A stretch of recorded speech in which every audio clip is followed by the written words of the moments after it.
This episode of Inside Golf Podcast is brought to you by Inside Sports Network. What's up, everybody? It's your boy, Boston Capital Tutor Steve on the Hold the Green podcast. All right, we are live. Tap in, birdie. All right, Carson Young is here. I bet Ludvig at 28. Let's go. I bet You him did at, too? I bet him at 25. Low sevens. I think there's some guys in here we like. Harris English at 7,300. I love Brian Harmon at 3.5% this week.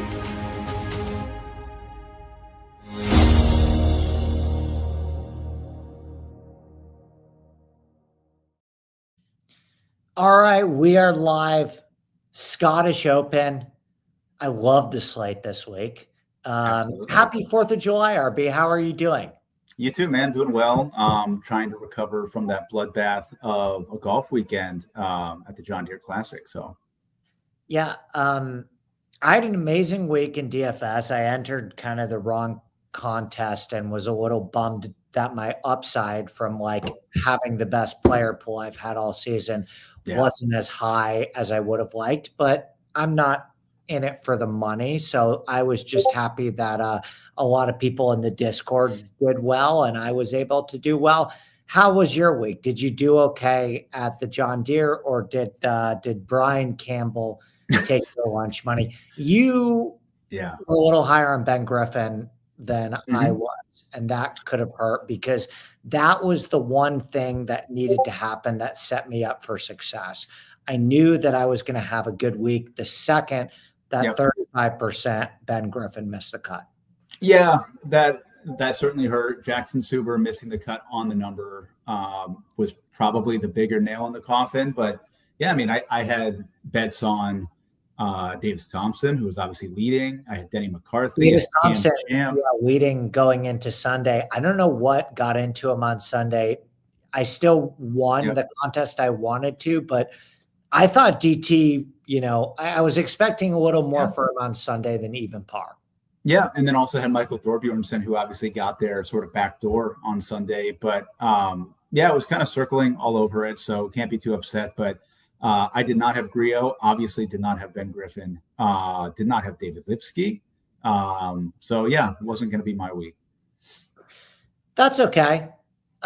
You've done plenty of winning yourself this season, and I think we're always there to pick up the slack for each other, right? Like last week was my nuts week. I was terrible at the Rocket Mortgage, though. Yeah, and you had a good Rocket Mortgage. I know Kyle had an insane Rocket Mortgage, and then the prior week at the Travelers, we all kind of did well.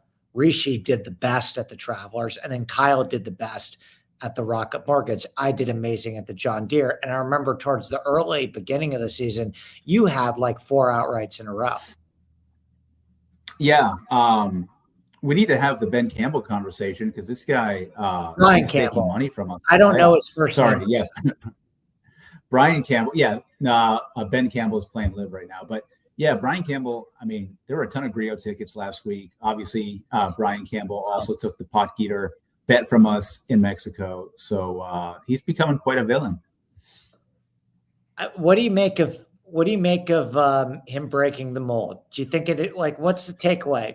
It's strange because I mean, as you know, I follow Korn Ferry Tour very closely, right? And he was a pretty good player last year and like even the year before, but like not sniffing wins, like could not cross the line, didn't have the firepower, obviously, didn't have the upside.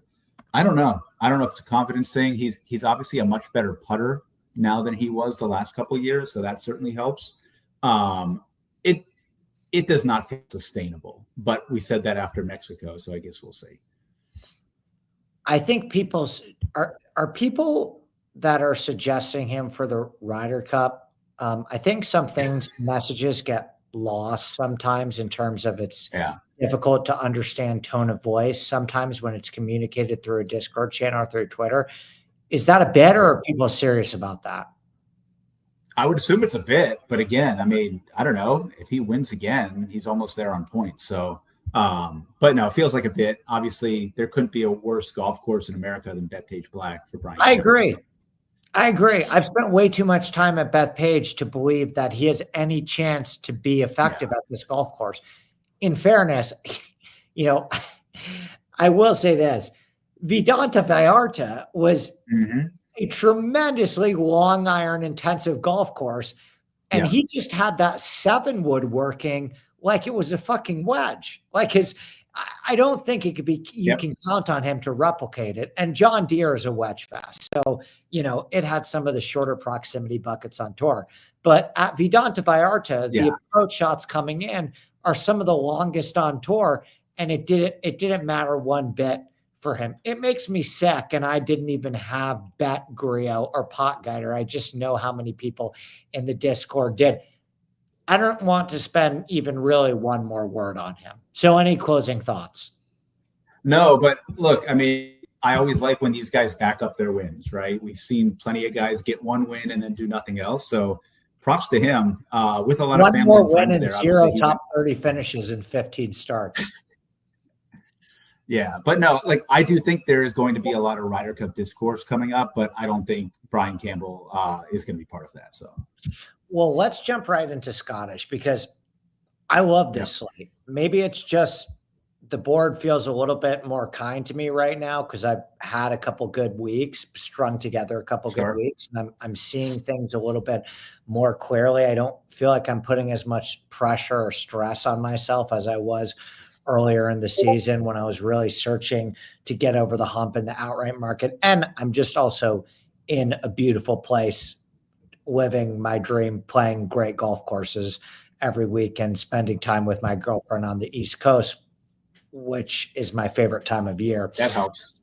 That helps kind of your relationship to your work and golf betting and golf DFS, which is an inherently very frustrating game. I have talked a lot about this course. I spent a lot of time talking about it on the Sunday show. If you had to give your opinions on links golf, weather, links golf as it pertains to DFS, and maybe a little bit more specifically at the Renaissance Club, any RB takes you want to get out before we dive into the slate? Yeah, I mean, I don't think so. Not anything crazy unique. I mean, I think plenty has been said about this course being more of, like American Link style. I do think off the tee and putting are probably the two skill sets that I'm going to be looking at this week. And like, just look at the guys who have done well here. I mean, Thomas Detry, Minwoo Lee, Rory's played well here. Bobby Mack, like these aren't necessarily the best iron players or scramblers in the world. So, yeah, I think off the tee and putting, but I still wouldn't go too overboard with that, right? Like, I think you're going to see a few of the Euro guys pop up. I think you're going to see a few guys struggle who we wouldn't expect to struggle. So there's still going to be plenty of unknown, especially if there's any sort of wind and rain that come into play. Yeah, long iron play is also always going to be like a valuable substitute for distance off the tee. So I would agree. Exactly. Yeah. I think only I think on long. I think on this is under calm conditions, a driver putter golf course to its core. I do believe that, like, if you look at the correlations via strokes gain from last year, the positive correlations were off the tee and putting. And then if you broke down the off the tee correlation, it was far more towards distance and accuracy. That becomes a little bit more even when the golf course plays hard. And, the year that Aaron Rai won, accuracy was a little bit more important under very difficult conditions where you really needed to find the fairway more. But a thing to keep in mind about this golf course is, you can pretty much bomb away here with reckless abandon and still be able to find your ball. There's some tall grass on the golf course, and there are some very tricky and devious pot bunkers, but the pot bunkers are so small that you're not going to like club down to avoid a pot bunker. You know what I mean? Like they're so small that you just going to have to hope that you don't drive it in them. And then the green, one thing about links golf as well is the greens are so large and expansive that you can do a lot of putting from around the green. Like one of the interesting statistical dichotomies about this golf course is that it's very easy to gain strokes around the green here. Like it's a very easy golf course to get up and down from and scramble from, because a lot of the times, like it's just slow short grass where you can putt, but it's also a very difficult putting golf course. So like it is really hard to make putts from inside 5 feet and from 5 to 15 feet because these are slower, bumpier greens. So you have to make real stroke, and that's why I would compare like guys who have putted well at Open Championships before, guys who have putted well on Poana before. But for the most part, I think the weather is going to be pretty calm. And so I think you're going to have a real opportunity here to take advantage of this course and win this place with powerful driving and elite putting, which brings us to the top of the slate here with Scotty Scheffler and Rory McIlroy. I got to be honest, RB, my first initial take, just given Rory's course history here and the little bit of skepticism about Scotty across the pond, I thought Rory and Scotty would be a lot closer together this week. I really did. I did too. And like even in the outright market, like Rory at plus 850 just seemed too big. It does. I thought it would be like 5 and 7, 4. He's like 6 5, and he's like 5 next week.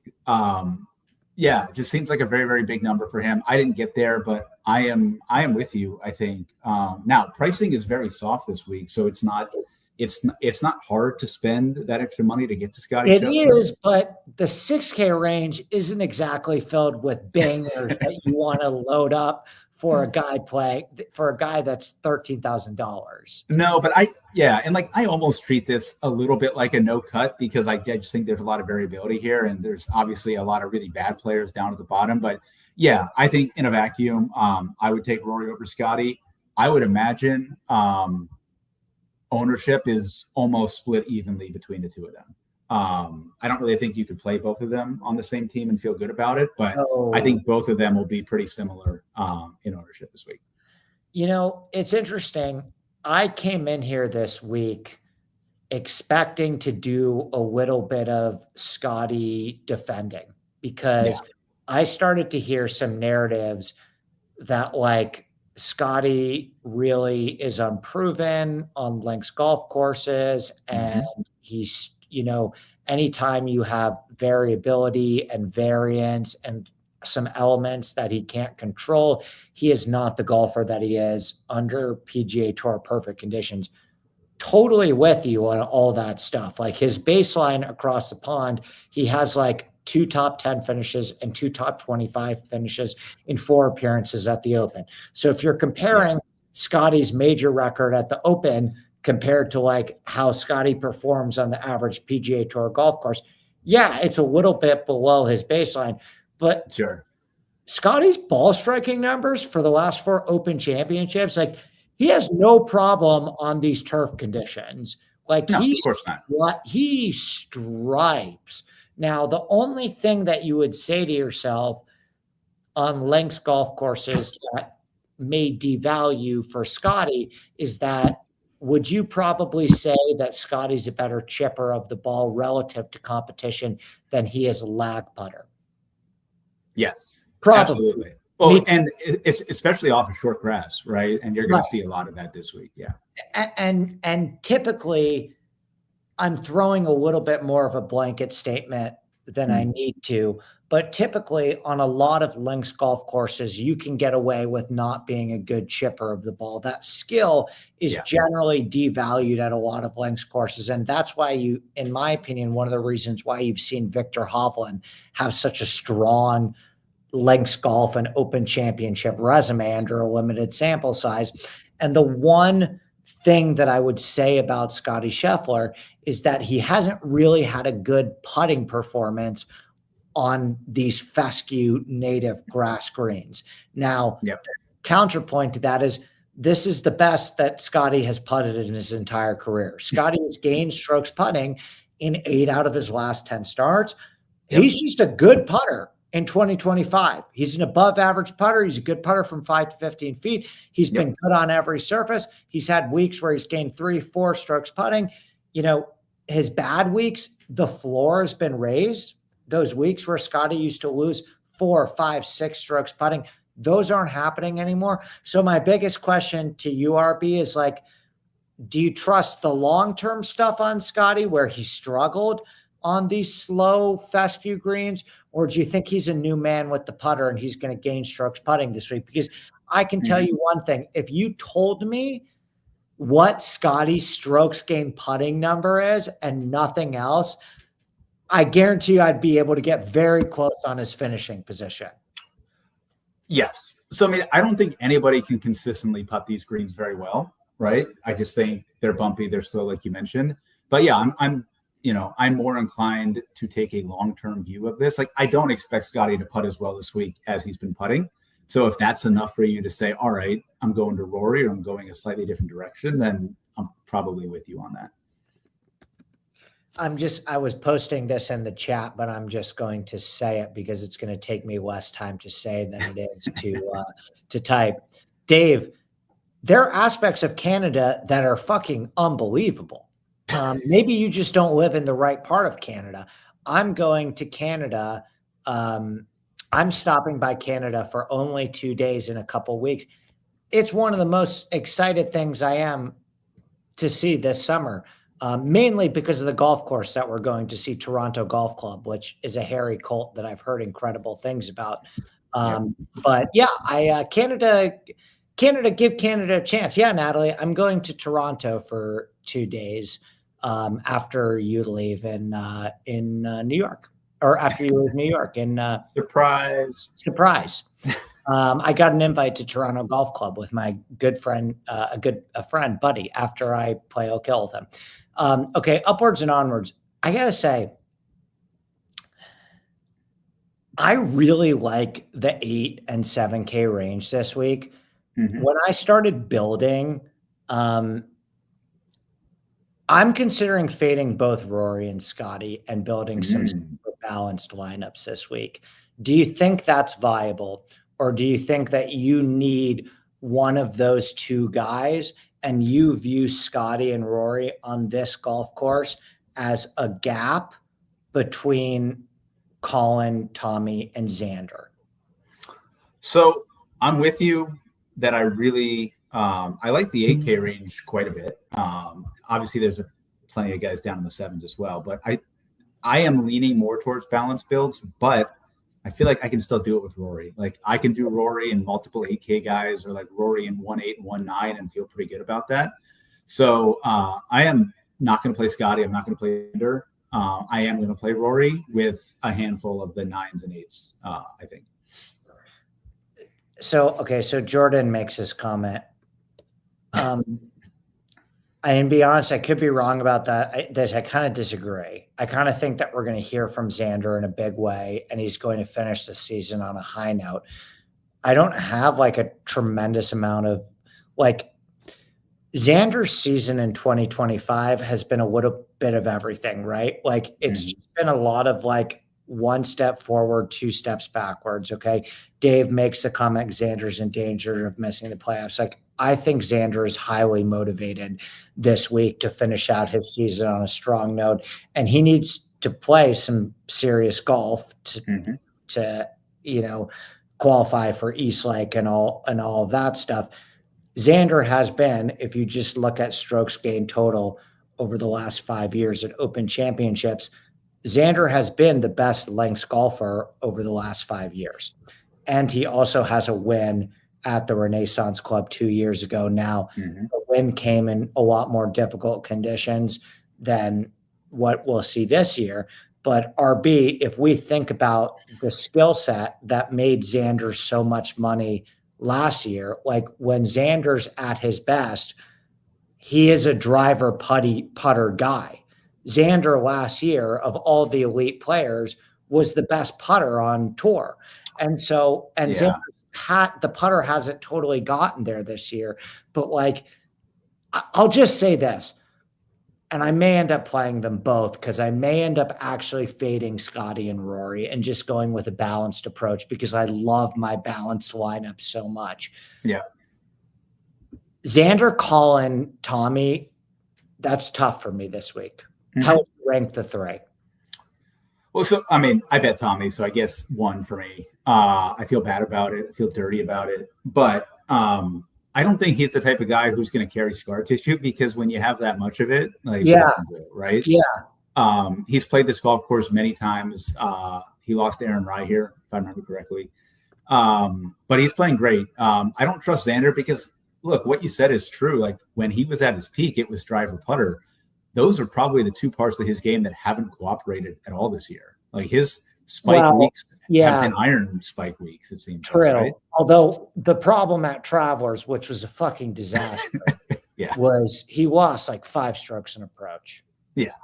Like I don't have any issue with Morikawa. I'm just, I'm not there. Like the putter is very clearly not there. What do you make of the caddy change with Billy Foster? I feel like this was premeditated. I do not think this is random. Billy Foster has been half retired for a year, and for him to just sort of pick him up these 2 weeks after a month of Joe Grenier, like it just seems like this was kind of a plan all along, that it's a trial session for Billy these 2 weeks, and he was just trying to get here. I think Billy will help him. But Colin is he's not there. The putter is really bad right now. And I'm not spending, what is he, 9,600? Yeah, I won't be there this week on Morikawa. I'm going to be honest, and I think it is somewhat of a risk. You can make the case for all three, but I think between Tommy, Xander, and Colin, I am actually most inclined to play Xander of that three. And I think there's a decent chance that Xander is the lowest owned of those three. Looking at kind of the early favoriting on Fantasy National, it seems like Tommy is going to carry the most steam, then Colin, then Xander, because I think there's enough skepticism right now still in Xander's game. And I know that Colin has played well here. I know that Colin has won an Open Championship. His record across the pond since that magical week at St. George's when he was playing great golf, and it wasn't even like a real Open Championship that week in terms of the conditions. Not that the conditions this week will be, but I don't think that this is a traditional golf course fit for Morikawa. I like Morikawa on golf courses that are more middle iron intensive as opposed to long iron intensive. I like Colin on golf courses that are more accuracy intensive than distance intensive. And I like golf courses that the greens and regulation percentage are lower, and it places more emphasis on the second shot as opposed to the first shot, which is the case at Renaissance Club, where you can take advantage of this golf course off the tee. All three of those things from a just pure course fit perspective are pointing me away from Colin. Now, he can gain 9 strokes on approach and still finish top 5. I get that. But I actually think if Colin is higher owned than Tommy and Xander, I'm actually in that situation going to play Xander. I think so. I agree that Tommy's going to be the highest of the three. Probably won't be close. If I had to guess, I would think Colin is higher owned than Xander. I just think people like Xander is just out of their mind right now because he really hasn't contended at all this year. Morikawa, he's at least contended, been in the news, right? He's kind of top of mind. You can easily fit him with Rory. So if you say, hey, I don't think Colin can win. All right, well, he's my number 2 in my lineup with Rory. So that's pretty easy to do. I don't have a ton of interest actually in the rest of the 9K range, but there are 2 guys that I would play here. Probably not the 2 you would expect, but I am ready to go back to Ludvig. Me too. I don't know how popular. I think he's playing better than his results would suggest. Shout out Natalie. I think Ludvig's season is back. I think he's coming back this week. Yeah, the ball striking seems to be back. I know that he was battling the illness, maybe some injury stuff, and then weird to see him priced up here again. But I just feel like Bobby Mack is worthy of this price tag. Obviously won here last year, just been playing uber consistent all year long. And he's very flexible with how he can play this golf course. If the conditions get bad, Bobby Mack is fine. If it has to be driver putter, Bobby Mack is fine. If you need long irons, Bobby Mack is fine. I just don't see a lot of paths for him not to be very successful here. I agree. I like this golf course for Ludvig. Ludvig played well at this golf course last year. I know he doesn't have much experience on Open Championships. I'll give you another nugget of why I like Ludvig. The golf course that Ludvig played in college is a golf course called the Rawls. Do you know who designed that golf course, RB? I do not. Mr. Tom Doak. Ooh. And I think that's why Ludvig has had more success than you would expect putting on really difficult undulating green complexes. Like, how do you show up to Augusta and lead the field in putting and then back up the next year with another elite putting performance at Augusta? How do you show up to Pinehurst for the first time and putt so well on those firm, fast Bermuda greens? I think a lot of it has to do with the fact that you trained yourself on Tom Doak greens in college. So I like Ludvig as a DFS play. I gotta be honest, I'm considered betting him too at 30-1. So me this week, if I don't go down the route of Scotty and Rory, which is where I'm leaning, because I just want to really build these super balanced lineups, the three guys in the 10 to 9K range that I would play would be Xander, Ludvig, and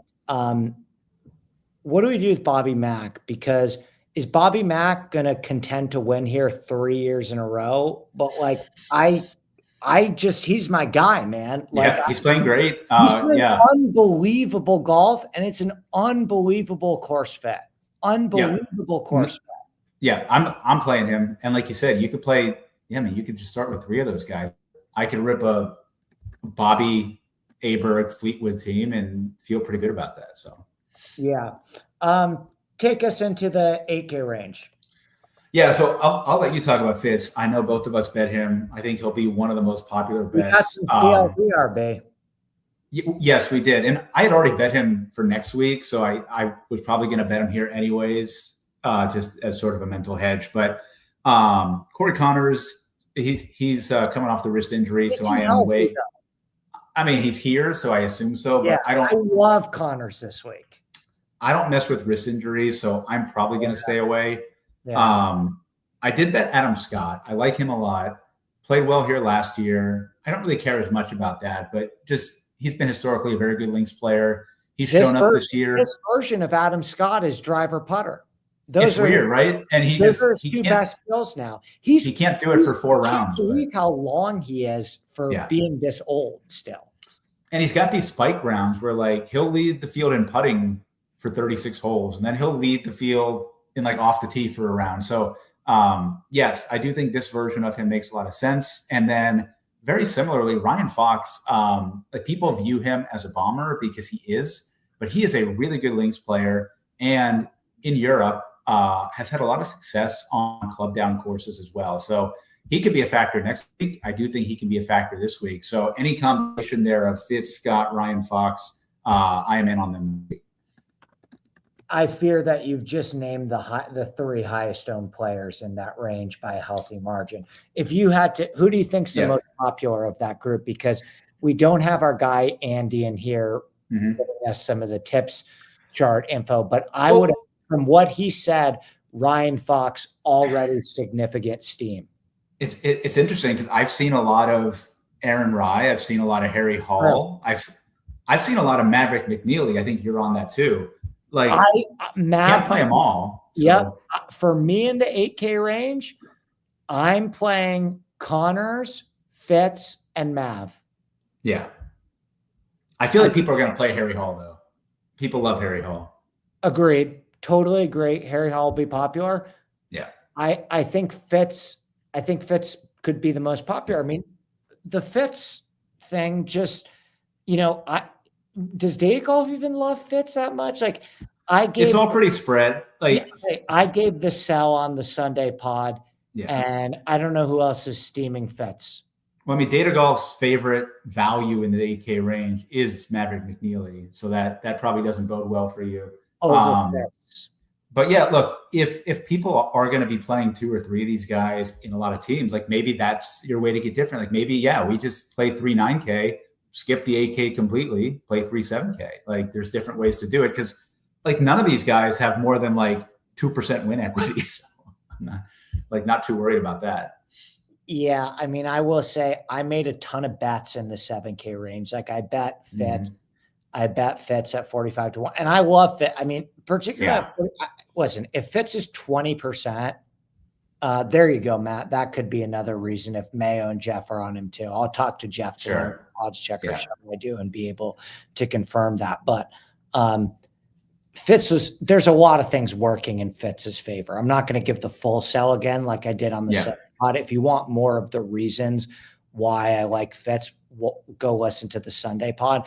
But the other reason why I like Mav is, and I bet Mav at 80 to 1.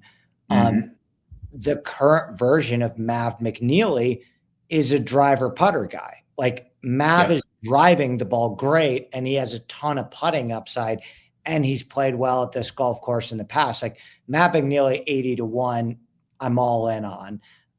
So just for the interest of time, because there's actually, I think, a lot of nuts plays in the 7K range that will run through, but let's move on to the 7K range. And if there's questions in the chat about other guys in the 8s, I can answer them, typing them, or we could circle back. But start me off in the 7K range.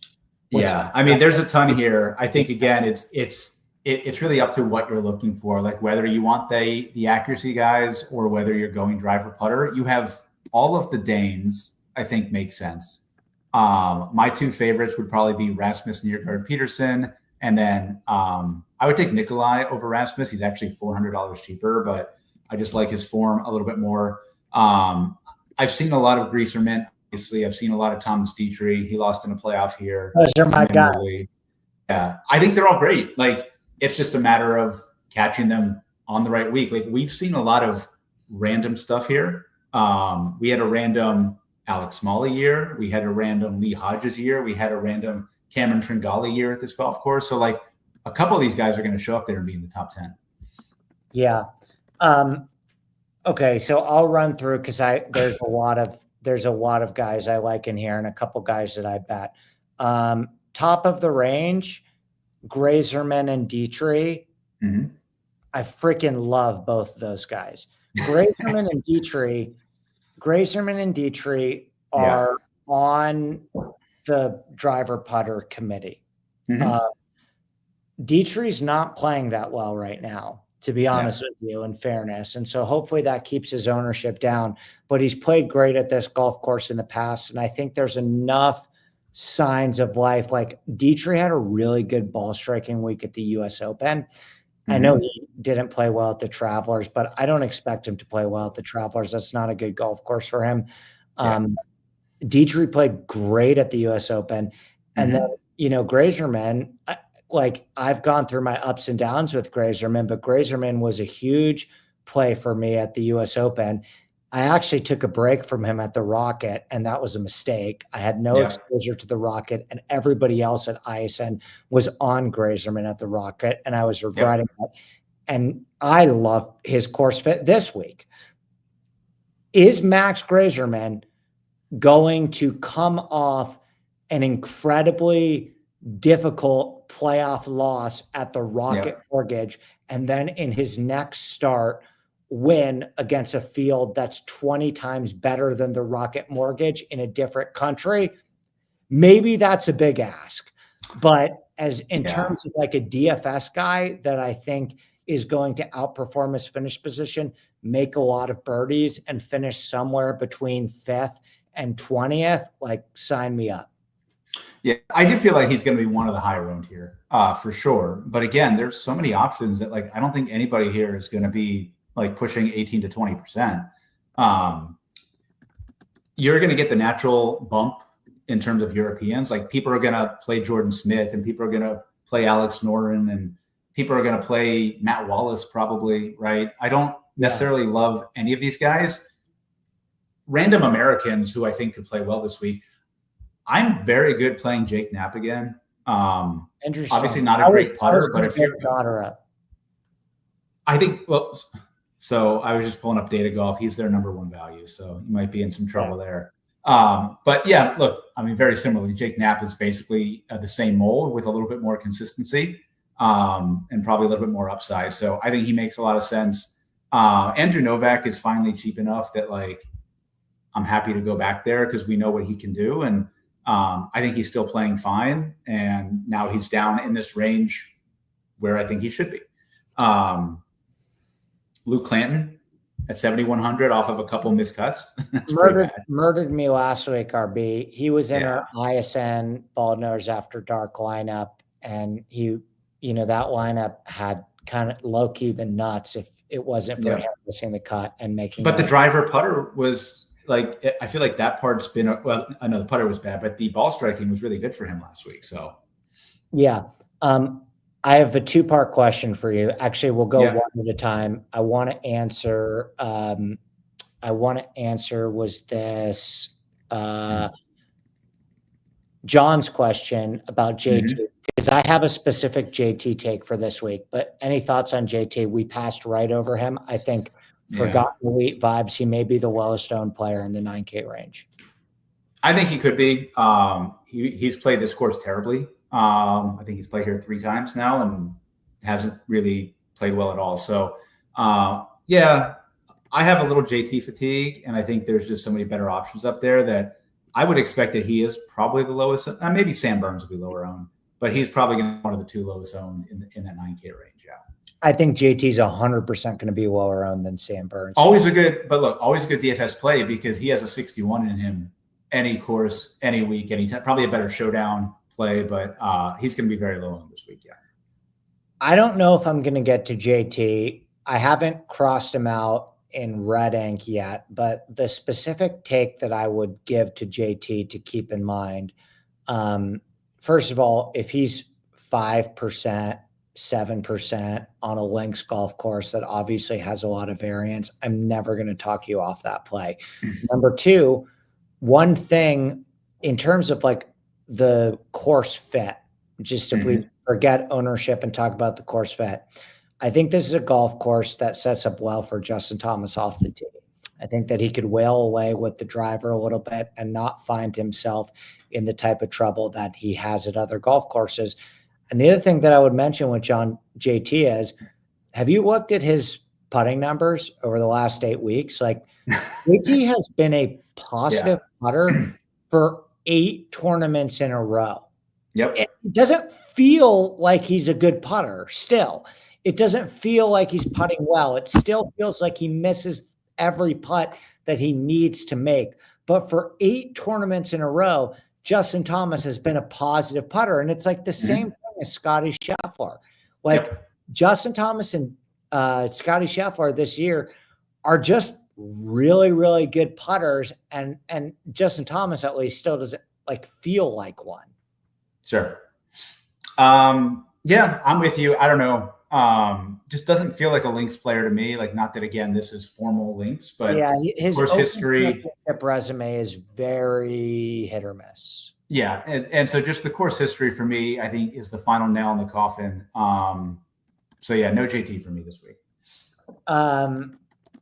Okay. And then the second question I want to ask you is more macro, not to put us on too much of a digression. This thing with data golf, I got to be honest with you, RB. I didn't know, like, just in terms of my personal process, I'm not saying because it's not a part of my process, it's not valuable information. I know we have a lot of data golf truthers in our Discord. And I think overall it's a tremendous website. This thing with data golf in terms of like them releasing their model and outrights odds at 1 p.m. and how much that's like affecting the market and how much people talk about that feels like a new thing for this year. Like, was it always this much of a thing? Because I got to be honest with you, I haven't had one conversation in my life about data golf's model or odds in any of my golf gambling group chats until this year. And I started this Discord channel. So yes, probably started last year more than anything, but there's been bits and pieces of it. Like their course fit model, right, was kind of the first thing that people used, but that is skewed so heavy to driving distance that I don't think it really gives you much. Now you can sort of use that and then get into like the approach buckets and those sort of things. And like X player has X number of approaches expected between this range. Like I think that stuff certainly helps. But yes, their model absolutely moves numbers. I don't use their ownership projections, like their percentages at all, but I do. I look at them compared to mine. They're terrible. Yeah, but I use the values, right? Because that just tells you where people are going and well, sort of when you build it by up. looking at data golf, it's still valuable to use because of the point that I'm making, which is that so many other people seem to care about it now. Yeah. And so if so many other people seem to care about it, then it is part of my job for predicting ownership to pay attention to it. And that's why I pay attention to it. It doesn't, I like my own model and have my own process for selecting golfers that doesn't include data golf's numbers, although I use their site for a bunch of other different things, including a lot of my research on how I break down the golf course, like their strokes gained golf course table that compares golf courses to other golf courses. That's tremendous. I use, that's a huge part of my process in terms of how I break down golf courses. The historical strokes gained data and proximity bucket data, right? For proximity each year. bucket data. I mean, I also even think their pressure tool is tremendous also. Yeah, and their Ryder Cup stuff, the stuff that they do for Ryder Cups is tremendous. The outright odds that they make, I don't care about at all. In fact, they're quite ridiculous sometimes, the way they will do like the infinity to 1 and their biggest, there was 3 weeks in a row, RB, where Aaron Rai was their best value play, and it was just 3 worst weeks of the season. Yeah. So for all the people that are sucking data golf for Brian Campbell being a value play at 400 to 1, sure, great, but they miss quite a bit too on their quote unquote value plays. My point is, I was just asking you a broader question because I don't remember it being this much of a part of the narrative. Anyway, I digress. Did you get out all of the names that you wanted to in the 7K range? Yeah, mostly. I think the only other name just to keep an eye on, I'm not necessarily there this week, but you got Chikara back in the field, and he's been kicking ass over in Europe. He finally missed a cut last week, but he won the Hero Indian Open, and it's really just been like top 10, top 20 machine there. Almost won the Italian Open a couple weeks ago as well. Obviously, highly player coming out of Arizona State, and I think the talent is there. I think he's going to be on the PGA Tour next year. He's going to be a factor, and he's down, at 7K. Can be the last guy in your lineup. Pretty good off the tee, pretty good short game, not a great putter. So that worries me a little bit, but that would be the only other name in the 7s that I missed. I'm going to throw out a couple more names in the 7s. I'm not going to give away every guy I like, but, I'm pandering a little bit to we give out a lot of good stuff for free. Yeah. So I'm going to give you some bangers right here, in my opinion. Number 1, Nico Højgaard. In fact, I like both Højgaards a lot. What do you think about the Højgaards this week? I like Nico better than Rasmus. I will say that. You like Nico better than Rasmus? I agree, but I like them both. I bet. Yes, I do. I haven't bet Rasmus yet. Rasmus, I notice, is actually the one that Data Golf likes more model-wise. Yeah, and he's $400 more. Both have a good finish here, right? So I think that's fine. I just like I feel like Nico's been a little bit more consistent and shown a little bit more upside, but yes, I definitely like them both here. All the Danes, I think, make a lot of sense this week. Yeah. Gosh, Rasmus Nørgaard Peterson is all green in Data Golf, and so is Rasmus Højgaard. I'm considering betting Rasmus as well. I already bet Nico. I bet you that 90 to 1 on FanDuel is gone, though. I think Ben Coley bet both of them as well. I may bet both. I'm going to check right now if the 90 to 1 on FanDuel is gonzo on Rasmus. I actually like that. I like that play quite a bit, and I already bet brother. Rasmus is at 80. I still think that's a good number. And then the final guy, RB, that I'm going to give you, and then the rest of the plays, we save for the Wednesday show. And in my article on Wednesday, I really like Matteo Manassero this week. And I know that Matteo Manassero is not the traditional driver putter guy. In fact, Manassero, quite the opposite. Manassero is an accuracy over distance guy.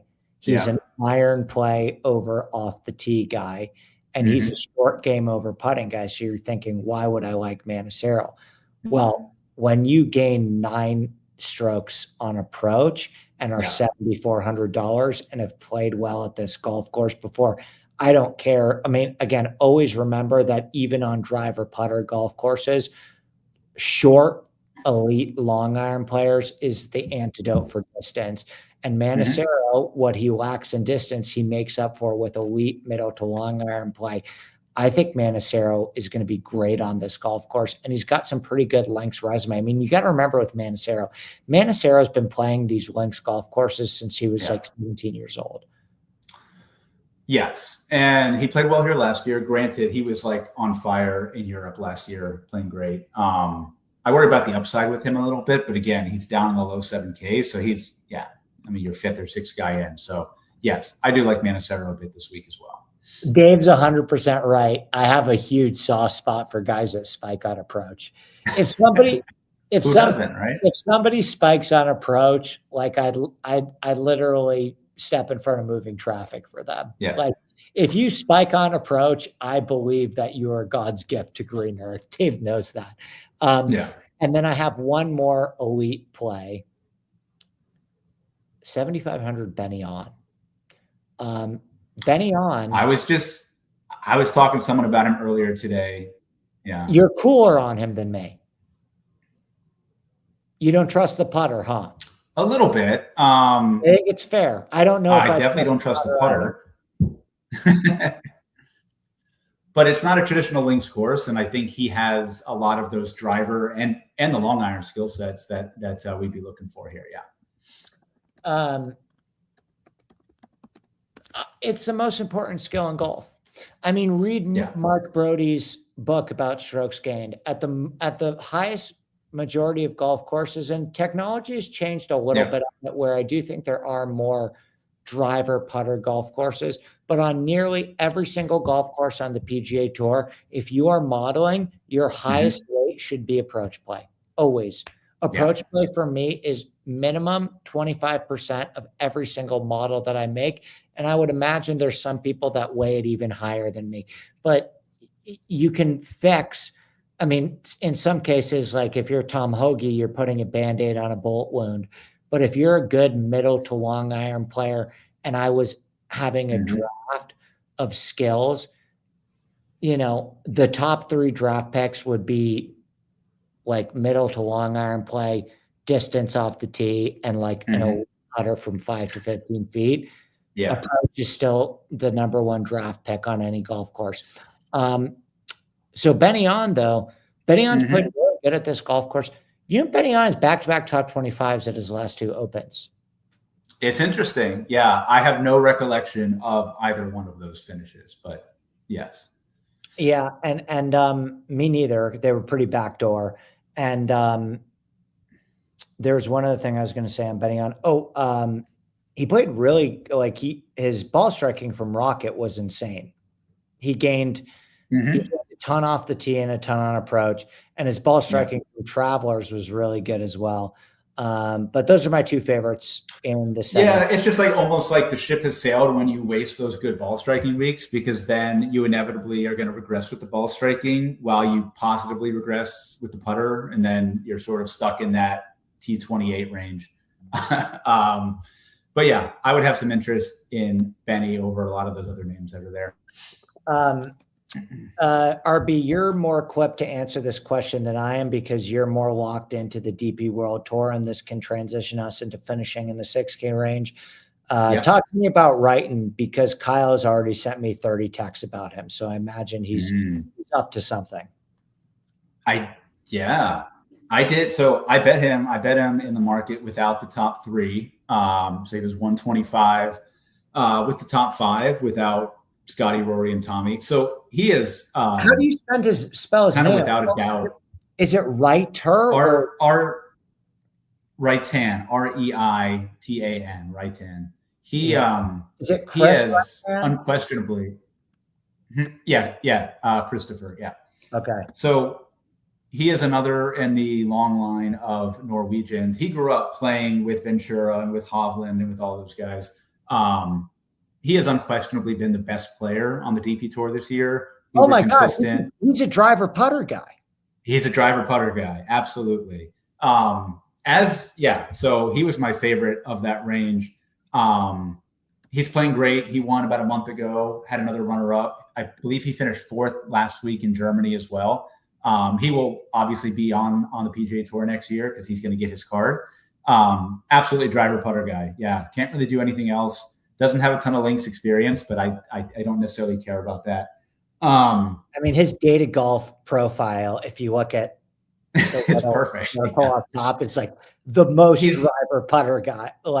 Kind of. And I think you'll love this.